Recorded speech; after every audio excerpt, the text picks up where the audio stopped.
MLC కవిత రాజకీయాల్లో మళ్లీ తనదైన ముద్ర వేసేందుకు రెడీ అవుతున్నారు.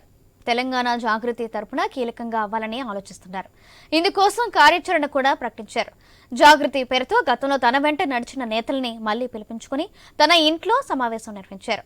తెలంగాణ జాగృతి తరపున బీసీ కమిషనర్కు రేపు నివేదిక సమర్పిస్తామని ప్రకటించారు. స్థానిక సంస్థల్లో బీసీ రిజర్వేషన్లు పెంచాలని డిమాండ్ చేస్తూ ఉద్యమించేందుకు తెరపైకి వచ్చారు.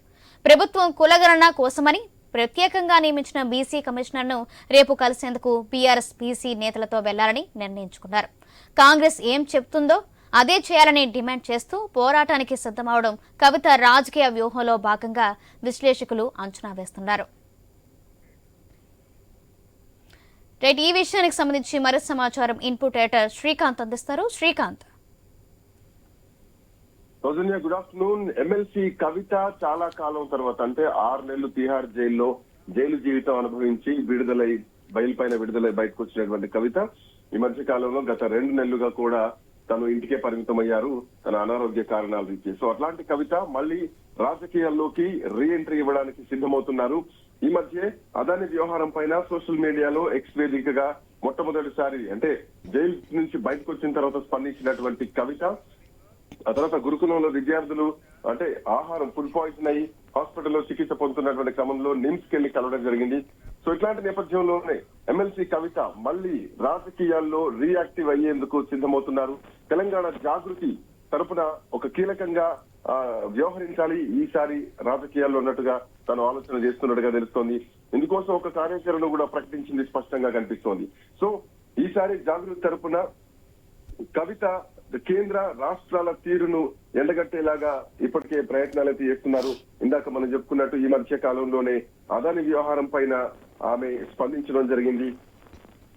సో కవిత బెయిల్ పైన విడుదలై బయటకు వచ్చిన తర్వాత సో ఇప్పుడు మళ్ళీ రీఎంట్రీ ఇస్తున్నారు. సో ఈ రీఎంట్రీలో భాగంగా తన జాగృతి టీం ఎవరైతే ఉన్నారో ఆ జాగృతి నేతలందరినీ మళ్ళీ కూడా పిలిపించుకొని తన ఇంట్లో సమావేశం నిర్వహించారు.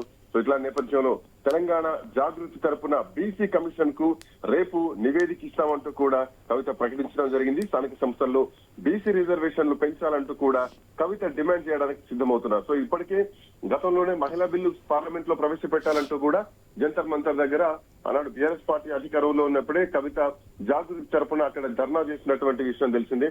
సో మళ్ళీ అంటే తను కీలకంగా ఈసారి రాజకీయాల్లో అయ్యేటువంటి పరిస్థితులు మాత్రం కనిపిస్తున్నాయి. అంతేకాదు స్థానిక సంస్థల్లో కూడా బీసీ రిజర్వేషన్లు పెంచాలంటూ కూడా డిమాండ్ చేసేందుకు కవిత తెరపైకైతే వస్తున్నారు. సో ఇట్లా నేపథ్యంలో అయితే కాంగ్రెస్ పార్టీ ఏవైతే హామీలు ఇచ్చారో ఆ హామీలన్నింటినీ కూడా నిలబెట్టుకోవాలి అన్నటువంటి ఉద్దేశంతో కవిత అడుగులు మాత్రం ముందుకు పోతుంది స్పష్టంగా కనిపిస్తోంది. సో ఇట్లా నేపథ్యంలో ఇప్పటికే జాగృతిని మళ్ళీ రీయాక్టివేట్ చేసేందుకు కూడా కవిత సిద్ధమవుతున్నారు. సో ఎమ్మెల్సీ కవిత నివాసంలో ఈ రోజు ఉదయం కూడా యునైటెడ్ పూలే ఫ్రంట్ పేరుతోటి తెలంగాణ జాగృతి అట్లాగే బీసీ కుల సంఘాలన్నీ కూడా సమావేశం జరగడం జరిగింది. రేపు ఉదయం 11 గంటలకు కులగణన కమిషన్ కు ఆ రిపోర్ట్ ను కూడా అందజేయబోతున్నారు కవిత. సో ఇట్లాంటి నేపథ్యంలో బీసీ సంఘాల సమావేశం తర్వాత కవిత అటు జగిత్యాలకు సంబంధించినటువంటి పార్టీ నేతలతో కూడా సమావేశమయ్యారు. అంతేకాదు జిల్లాకు సంబంధించినటువంటి అధ్యక్షులు జెడ్పీ చైర్పర్సన్స్ తోటి కూడా కవిత సమావేశమయ్యారు. ఇక మరోవైపు దీక్షా దివాస్ సందర్భంగా కూడా కవిత నిజామాబాద్ తన జిల్లా ఏదైతే ఉందో ఆ నిజామాబాద్ లో తను దీక్షా దివాస్ రోజు ధర్నా చేయడానికి కూడా సిద్ధమవుతున్నారు. సో ఎక్కడికక్కడ దీక్షా దివాస్ రోజు ఆయా ప్రాంతాలు ఆయా జిల్లాలకు చెందినటువంటి నాయకత్వం మొత్తం కూడా దీక్షా దివాస్ ను ప్రతి జిల్లాలో కూడా జరపాలి అంటూ కూడా ఇప్పటికే ఒక అల్టిమేటం జారీ చేయడం జరిగింది. పార్టీకి తరఫున కీలకమైన కేటీఆర్ ఇప్పటికే దానికి సంబంధించి 29వ తారీఖు రోజు అందరూ నిర్వహించాలంటూ కూడా పిలుపునిచ్చడం జరిగింది. సో ఇట్లాంటి నేపథ్యంలో కవిత రీఎంట్రీ మాత్రం రాజకీయాల్లో తథ్యంగా కనిపిస్తోంది. ప్రభుత్వం ఏదైతే ఇటు రాష్ట్ర ప్రభుత్వం గానీ అటు కేంద్ర ప్రభుత్వం గానీ వ్యవహరిస్తున్నటువంటి ప్రతి అంశాల పైన కూడా తాను తన గళం విప్పేందుకు సిద్ధమవుతున్నారు. ప్రభుత్వం కులగణన కోసం ప్రత్యేకంగా నియమించినటువంటి బీసీ కమిషన్ ను ఈ రోజు బీసీ నాయకుల సమావేశం తర్వాత ఆ నివేదిక అంతా సేకరించి రేపు బీసీ కమిషన్ కి ఇవ్వబోతున్నారు.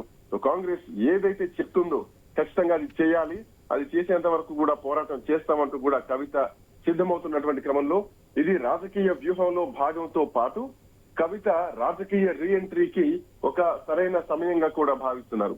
సో ఇట్లా నేపథ్యంలో కవిత రీఎంట్రీ ఎట్లా ఉండబోతోంది? సో రేపు రేపటి నుంచి ఎట్లాంటి పరిస్థితుల్లోకి ఎట్లాంటి యాక్టివ్ జోన్ లోకి వెళ్ళబోతుంది అన్నది మాత్రం ఇంకా చూడాల్సినటువంటి అవసరం ఉంది. సో ఫైనల్ గా ఆ జైలు నుంచి బయటకు వచ్చిన కవిత ఒక రీ ఎంట్రీ మాత్రం పొలిటికల్ గా మళ్ళీ యాక్టివ్ మోడ్ లో కనిపిస్తోంది Soujanya. Right, thank you Srikanth.